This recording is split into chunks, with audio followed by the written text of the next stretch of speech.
Hello दोस्तों, मैं आकाश सागर लेकर आया हूँ आपके लिए साइंस की क्लासेस। ये हमारी क्लास 2 है और मैं पीवाई के क्वेश्चन करा रहा हूँ जितने भी रेलवे में आए हुए हैं। तो चलिए शुरू करते हैं।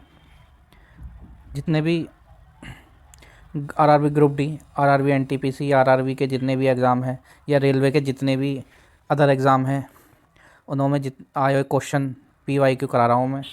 और सारे जितने पीवाई को हैं सब कवर करवाऊँगा मैं अपनी क्लास में, तो मेरी क्लास से जुड़े रहें। और रेलवे में साइंस, करंट और हिस्ट्री, ज्योग्राफ़ी ये क्वेश्चन, इसके क्वेश्चन आते हैं तो मैं सब चीज़ कराऊँगा। हिस्ट्री भी कराऊँगा, ज्योग्राफ़ी भी कराऊँगा, पॉलिटी भी कराऊँगा।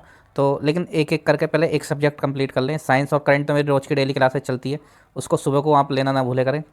और साइंस की मैं आपको नोटिफिकेशन पर आप क्लिक कर लेना, जब भी क्लास अपलोड करूँगा आपके पास पहुँच जाएगी।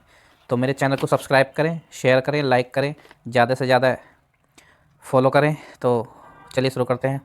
आज का पहला क्वेश्चन, किसी वृक्ष की आयु कैसे गिनी जाती है? पत्तियों से, वेलों को गिनकर, तनों को गिनकर या लंबाई को नापकर? तो किसी वृक्ष की आयु को नापने के लिए उसके वेलों को गिना जाता है। जल संवर्धन हाइड्रोपोनिक्स क्या होता है? मिट्टी में पौधे उगाना, बिना मिट्टी के पादप उगाना, मिट्टी में पादप उगाना या जैविक खाद में पादप उगाना? तो बिना मिट्टी में पादप उगाना जल संवर्धन होता है, इसमें जल की बचत होती है। किस वैज्ञानिक को आनुवांशिकी का पिता कहा जाता है? तो आनुवांशिका का पिता ग्रेग मेंडल को कहा जाता है। किसी बच्चे का लिंग निर्धारण किससे होता है? पिता के गुणसूत्र से, माता के गुणसूत्र से, माता पिता दोनों के गुणसूत्र से, या इनमें से कोई नहीं? किसी बच्चे का लिंग निर्धारण माता पिता के गुणसूत्रों से नहीं होता है, बल्कि पिता के गुणसूत्रों से होता है। मनुष्य में गुणसूत्र की संख्या कितनी होती है? तो मनुष्य में गुणसूत्र की संख्या 46 होती है। जो लोग मक्का को मुख्य अनाज की तरह आहार में लेते हैं उनमें से किस विटामिन की कमी की संभावना होती है? तो उस विटामिन की कमी संभावना जो होती है वो विटामिन B1 की संभावना होती है।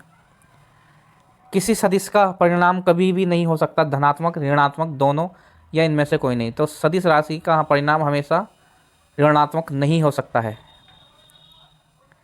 कपास रेशा किससे प्राप्त होता है? तो कपास रेशा जो प्राप्त होता है वो बीजों से प्राप्त होता है।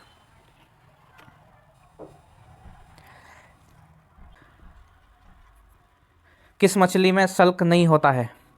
तो इनमें से किस मछली में सल्क नहीं होता है? तो कैटफिश में सल्क नहीं होता है। सर्वप्रथम विषाणु को शुद्ध क्रिस्टलीय रूप में किस वैज्ञानिक ने अलग किया था? तो उसको अलग करने वाला WM स्टैनले थे। ग्रेग मेंडल ने किस पौधे पर शोध किया और आनुवांशिक सिद्धांत का प्रतिपादन किया? तो जो पौधे पर शोध किया था वो मटर पर किया था। लिटमस किससे मिलता है? तो लिटमस जो मिलता है वो लाइकेन से मिलता है। मलेरिया के उपचार की दवा किस स्रोत से प्राप्त किया जाता है? तो मलेरिया के उपचार की जो दवा होती है वो सिनकोना के वृक्ष से प्राप्त की जाती है। अफीम जो एक पादप उत्पाद है यह किससे प्राप्त होता है? तो ये सूखे लेटेक्स से प्राप्त होता है। वाणिज्यिक काग किसके छाल से प्राप्त होता है? तो वाणिज्यिक काग जो प्राप्त होता है वो बलूत के छाल से प्राप्त होता है। पश्मीना ऊन बकरी की किस नस्ल से प्राप्त होता है? तो पश्मीनी ऊन जो बकरी से प्राप्त होता है, और बकरी की जो नस्ल होती है वो चेंगथंगी नस्ल से प्राप्त होता है। मवेशियों में बांझपन किस रोग के कारण होता है? तो मवेशियों में बांझपन जो होता है वो बैंग रोग के कारण होता है। आर्थिक शराब पीने वाले लोग अधिकांश किस बीमारी से मरते हैं? तो अधिकांश जो वो मरते हैं सूत्रण रोग, सिरोसिस से मरते हैं। राइबोसोम किसका कार्य करता है? कार्य करता है, तो ये प्रोटीन संश्लेषण का कार्य करता है। मरुस्थल में उगने वाले पौधे क्या कहलाते हैं? तो ये मरुद्भिद कहलाते हैं। भोपाल में 1984 में जो गैस लीक हुई थी उस गैस का नाम क्या था? तो उस गैस का नाम मिथाइल आइसोसाइनेट था। इनमें से भैंस की नस्ल कौन सी है? तो भैंस की नस्ल जो है वो जाफराबादी है।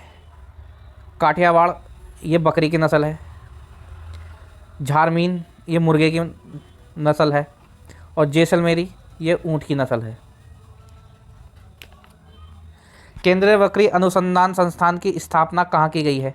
तो केंद्रीय बकरी अनुसंधान संस्थान की स्थापना उत्तर प्रदेश में करी गई है। और उत्तर प्रदेश के मथुरा के पास मखदूम में।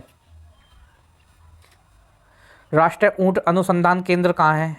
तो राष्ट्रीय ऊँट अनुसंधान केंद्र राजस्थान में, और राजस्थान के बीकानेर में। दालचीनी कहाँ से प्राप्त होता है?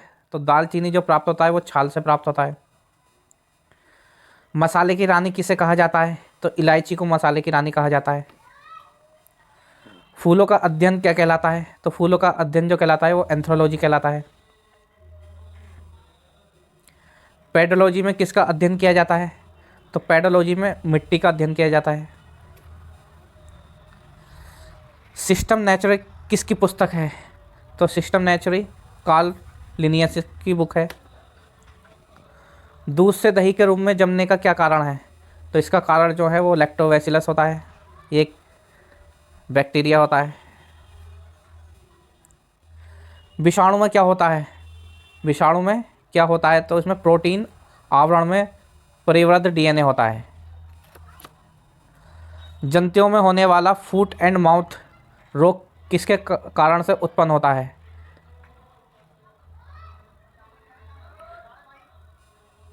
ये विषाणु से उत्पन्न होता है। किस शैवाल से आयोडीन प्राप्त होता है? तो लेमिनेरिया से आयोडीन प्राप्त होता है।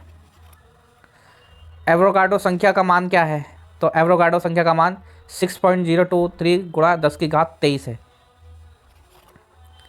दाब बढ़ने पर एक तरल का क्वथनांक क्या होता है? तो दाब बढ़ने पर तरल का क्वथनांक बढ़ता है। तो हमारी क्लास यही ख़त्म होती है। हमारे चैनल को सब्सक्राइब करें,